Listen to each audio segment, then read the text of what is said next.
Syarah kata Allah sembunyikan kemurkaannya pada satu dosa. Jangan buat dosa walau kecil sekalipun, dibimbangkan Allah Ta'ala murka kepada kita. Bimbang.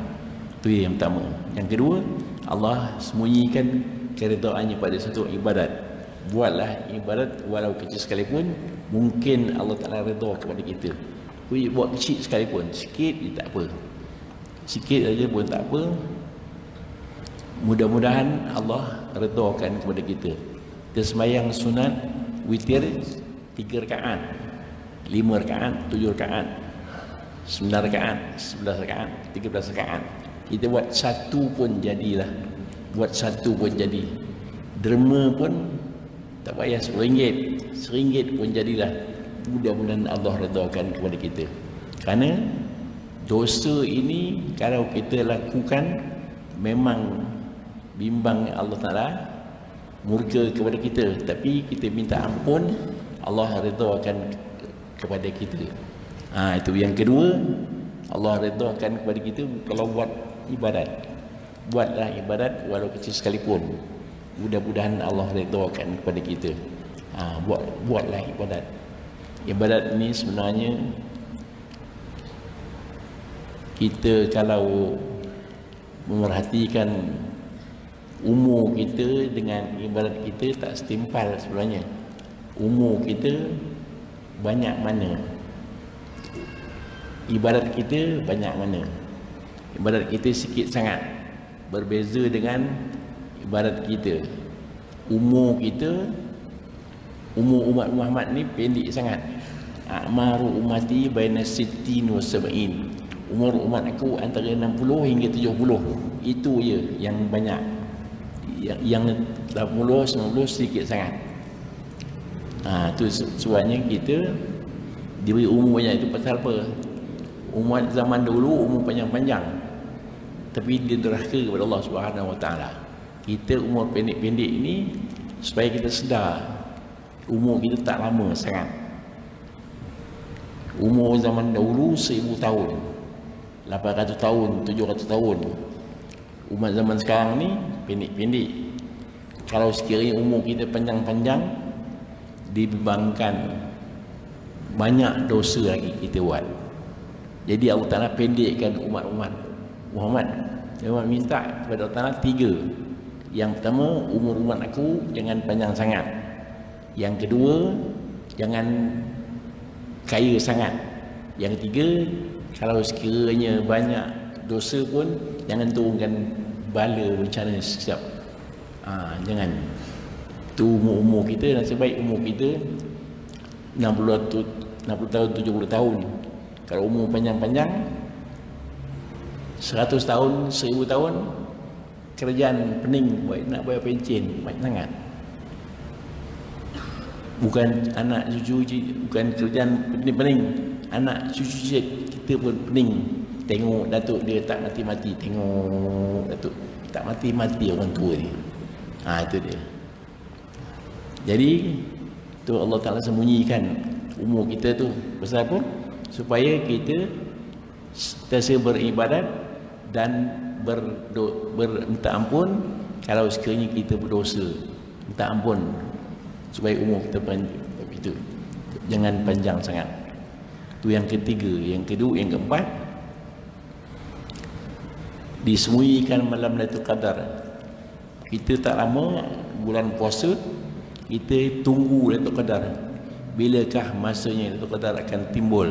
Kita beramal 1 hari dapat pahala 1000 bulan. Kan banyak pahala tu. Kemudian kita lihat bahawa Nabi SAW minta 3 perkara tadi. Yang pertama, jangan kaya sangat. Jadi Qarun kalau kaya sangat, dia dah menyombong. Dia lupakan Allah Subhanahu Wa Taala yang beri rezeki yang banyak itu. Yang kedua, jangan panjang umur. Yang ketiga, kalau jahat bagaimanapun umatku, jangan turunkan kepala cepat-cepat. Itu dia 3 minta Allah Ta'ala. Kemudian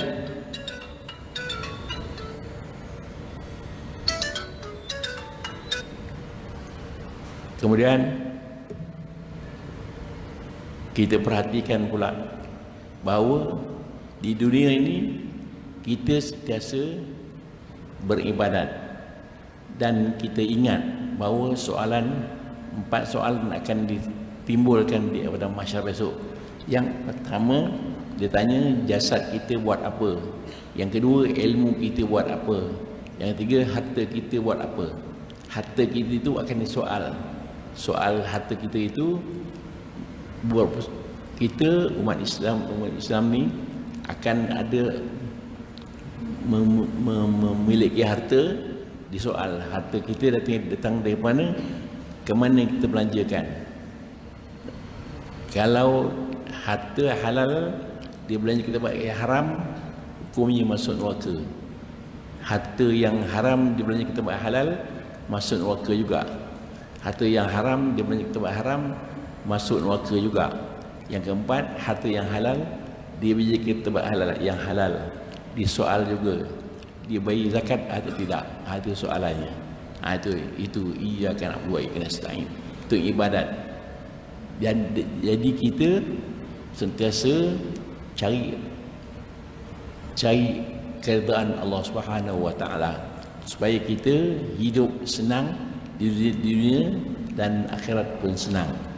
Di dunia kita kalau ada masalah, ada dosa yang kita buat, jangan lambat-lambat bertaubat. Cepat-cepat segerakan taubat. Kalau lambat taubat, dua dosa pula. Dosa pertama, melambatkan taubat itu dosa satu tambah dosa. Yang kedua, berdosa itu dah dosa dah. Kita minta lambatkan taubat, dosa yang lain pula. Jadi begitu. Tu iyyaka na'budu wa iyyaka nasta'in. Akan dikau kami sembah dan akan dikau kami pertolongan. Dan yang ibarat yang lagi satu, tinggalkan yang haram pun ibadat juga. Tinggalkan yang makruh pun haram juga. Ibadat juga. Jadi kita buat ibadat yang wajib kita buat, yang sunat kita buat. Yang haram kita tinggalkan, yang makruh pun tinggalkan. Makruh contohnya merokok. Merokok ini dua pendapat ulama. Ulama yang merokok mengatakan tidak haram. Ulama merokok mengatakan, ulama yang tidak merokok mengatakan haram. Ulama yang merokok mengatakan makruh. Ulama yang merokok. Jadi kita orang awam nak pakai mana? Yang ambil makruh ke, ambil yang haram ke? Itu fikir kita sendiri. Kalau orang merokok ni di segi strateginya, kita merokok ini ada 3 kelebihannya. Yang pertama, tidak beruban. Yang kedua, tidak pencuri tak masuk rumah dia. Yang ketiga, anjing tak rapat dengan dia. Pasal apa? Tak beruban, tak sempat beruban, cepat mati. Begitu. Itu orang merokok. Yang kedua, perempuan tak naik rumah dia. Pasal dia batuk tengah malam. Perempuan naik rumah dia, Allah, tak tidur lagi orang tua ni. Yang ketiga, anjing tak rapat. Kalau panjang umurnya, pakai tongkat. Anjing rapat, gelibas dengan tongkat. 3 kelebihan orang merokok. Jadi kalau kita dengar ceramah Ustaz Samad dari Indonesia itu, dia kata satu ketika Pak Kiai ini tanam ubi, keladi dalam macam tanaman ditanam, termasuk tanam tembakau. Satu malam babi masuk, dia makan semua tumbuh-tumbuhan yang tanam oleh Pak Kiai itu, melainkan pokok tembakau, daun tembakau dia tak makan. Rupanya ulama babi pun kata haram merokok. Babi pun tak makan. Dia tak makan apa namanya tembakau itu. Itu kelebihan dia. Jadi tuan-tuan dan puan sekalian, itu dia. Kita ambil balik iyyaka na'budu wa iyyaka nasta'in. Akan dikau kami sembah dan akan dikaukan pertolongan. Sembah ini maksudnya melaksanakan perintah.